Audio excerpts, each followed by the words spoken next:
ஒரு நல்ல professional friend அப்படின்னு நீங்க நினைச்ச யாராவது ஒருத்தங்க இருக்காங்களா?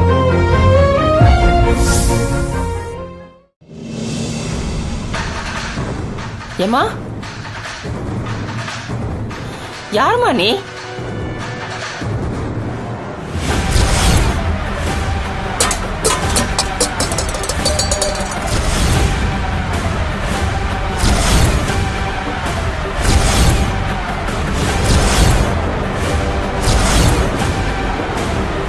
ஏய், நீ எதுக்குடி இங்க வந்திருக்க?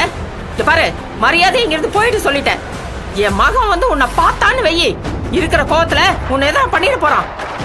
என்ன அத்தை, மருமக முத வீட்டுக்குள்ள வரா, இப்படியா நீங்க ரிசீவ் பண்ணி பேசுவீங்க? ஏய், யாருக்குடி மருமக? நீ எல்லாம் மனுஷியே கிடையாது. பெத்த பொண்ண தவிக்க விட்டுட்டு போன ராட்சசி தானடி நீ. அப்புறம் என்ன சொன்ன? நான் உனக்கு அத்தையா? சீ, இன்னொரு தடவை இப்படி சொன்ன வாயை கிழிச்சிருவேன். கோவம் வரட்டும் வரட்டும். உங்க பையன் நல்ல வசதியா இருக்கும்போது வந்து ஒட்டிக்கிட்டீங்க. இதுவே அவர் என் கூட கஷ்டப்படும் போது நீங்க கிட்ட கூட வரல. நீங்கெல்லாம் பொழைக்க தெரிஞ்சவங்க தான். என்ன இருந்தாலும் என்னோட முன்னாள் அத்தை. பொழைச்சு போங்க. ஏய், நீ ஒன்னும் எனக்கு பிச்சை போட வேண்டாம். நான் பொழைச்சு போறதுக்கு இது என் மகனோட சம்பாதிப்பு. இங்க பாரு, அவன் என் பேச்ச கேட்காம கல்யாணம் பண்ணிருந்தாலும் நீயும் என் மகனும் நல்லா இருப்பீங்க, சந்தோஷமா இருப்பீங்கன்னு தான் நான் உங்ககிட்ட வராம இருந்தேன்.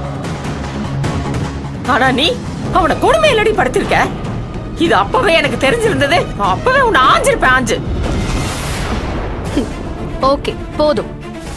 உங்களை பார்க்க நான் ஃபாரின்ல இருந்து கிளம்பி வந்தேன். உங்க புள்ளைய கொஞ்சம் வர சொல்றீங்களா? என் நேரம் நான் உள்ள வந்ததுக்கே உடம்பு செலுத்த இங்க வந்திருக்கணுமே. நீங்க கூப்பிடுறீங்களா இல்ல நான் கூப்பிடவா? வாசு, டேய் வாசு, வாசு இங்க வாடா சீக்கிரம்.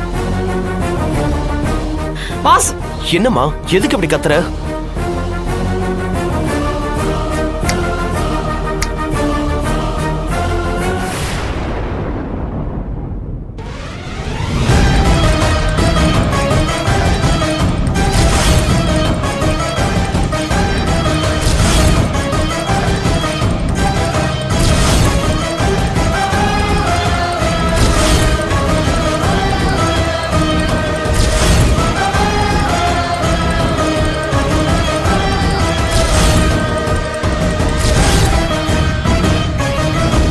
என்ன வாசு, ரொம்ப நாளைக்கு அப்புறம் பாக்குற ஆச்சரியத்துல இருக்கியா இல்ல இவன் ஏன் வந்தான்னு அதிர்ச்சியில இருக்கியா?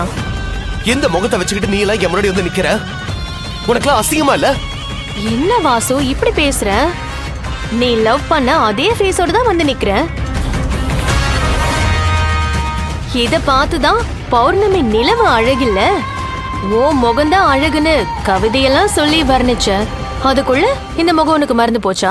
ஆக்சுவலி இன்னைக்கு அமாவாசை கூட கிடையாது. என் அன்புக்கெல்லாம் நீ தகுதியானவ இல்ல. நான் நம்பி ஏமாந்துட்டேன். நீ கூட ஏன் வசதிக்கு தகுதியானவ இல்ல, நான் நம்பி ஏமாறல.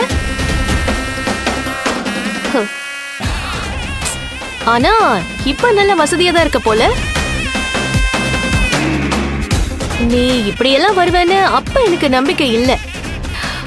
பரவாயில்ல, நல்ல பொசிஷன்ல தான் இருக்க. பை தி பை, நீ மட்டும் என் மகளோட சந்தோஷமா இருப்ப, நான் மட்டும் தனியா கஷ்டப்படணுமா? நான் வேணான்னு தூக்கி போட்டாலும் அவ ஏன் வயித்துல உருவானவ. அவளை உரிமை கொண்டாட எனக்கு மட்டும்தான் தகுதி இருக்கு. அவள் என்ன பாசமாவா சுமந்த? பாரமாதான சுமந்த? அவன் மேல உனக்கு என்ன பாசம் வேண்டி கிடக்கு? பெத்து போட்ட குழந்தை முகத்தை கூட பார்க்காம போயிட்டு இன்னைக்கு வந்து அவ ஊ மகன்னு சொல்ற. உனக்கு அருவருப்பா இல்ல? பெத்த குழந்தைய பாருன்னு நினைச்ச நீ எல்லாம் பாசத்தை பத்தி பேசுற. இவ்வளவு நாளா இல்லாத அக்கறை இப்ப எங்க இருந்து வந்துச்சு? திவ்யா ஏன் மக, அவ எனக்கு மட்டும்தான் சொந்தம். நீ உரிமை கொண்டாட உனக்கு எந்த தகுதியும் இல்ல. அதுவும் தாய்ங்கிற ஸ்தானத்துல கேட்க உனக்கு எந்த அருகதையும் இல்ல. நான் ஒண்ணு பழைய வாசம் இல்ல உனக்கு அடங்கி போறதுக்கு. ஓஹோ, இப்போ உனக்கு பணம் காசு வந்ததுக்கு அப்புறம் என் மேல இருந்த பயம் எல்லாம் போய் இப்ப திமிரு வந்துருச்சு.